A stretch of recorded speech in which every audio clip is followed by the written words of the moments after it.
සින්දු විරුදු කිරීම part 2. Tipper නම් වෙන්න එපා. මේක අහලා ආතලයක් ගන්න.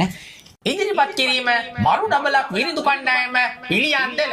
කතා වස්තුව ලව් කරාට හොඳ වැඩේ.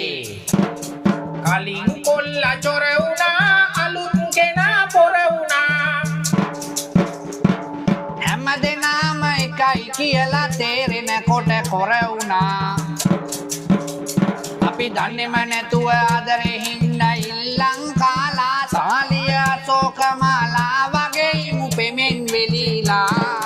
ටෝක්ස් දුන්න රස කරන් හෝප්ස් දුන්න බර ගණන් තුත වෙලා යන්න රත්තරන් කේල් මල් පෙමත් තරං.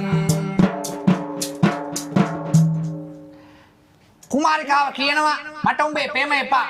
තුත වෙලා යන්න රත්තරන්. මට උඹේ පෙම අවශ්‍ය නැහැ. කුමාරයාට මේ කහලා හර්ධවස්සව පුපුරන්න වගේ කුමාරයා මෙන්න මෙහෙම කියනවා. නිවලම් මොකටද මෙතරම් පැලඳුවේ සමනලියේ. උස්සඩි පාවහන් යුගලයයි විසිවි ලොල්ලේ. මල් පෙටිවල පාට ගෑවේ ඉසියු මැලි දෙතොලේ. කොළඹ ගිහින් ඉගෙන ගත්තේ ඕවද මගේ කෙල්ලේ. කොළඹ ගිහින් ඉගෙන ගත්තේ ඕවද මගේ කෙල්ලේ. කුමාරයා කියනවා උඹ කොළඹ ගිහිල්ලා මේ සම්පූර්ණ චරිතය විනාශ කරන් තියෙන්නේ. උඹ කොළඹ ගිහිල්ලා එක එක විකාර කරන්නේ. මෙවලම් දාගෙන පාට දාගෙන විකාර කරන්නේ කියලා කුමාරිකාවට චෝදනා කරනවා. කුමාරිකාවේ චෝදනා දරා ගන්න බැරුව කුමාරිකාව යනවා කුමාරිකාවගේ ජීවිතය ගැන තීරණයක් ගන්න. කුමාරයා දකිනවා කුමාරිකාව නිතින් මේ යන්නේ කෝච්චියට බෙල්ල තියන්න. මේක මහා පිස්සු විකාර තීරණයක්. කුමාරයා කුමාරිකාවගේ හිත හදන්න මෙන්න මෙහෙම කියනවා. පෙරුම් පුරාගෙන ආසංසාරේ පැතුමද සුණු විසුණුව වැටුනේ. කාටද රිදුනේ කවුරුද හැඬුවේ. තුම්රිය මොහොතා නතර වුණේ.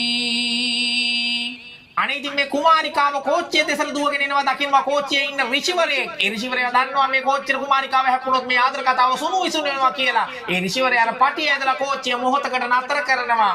නතර කළා මෙන්න මෙහෙම කියනවා.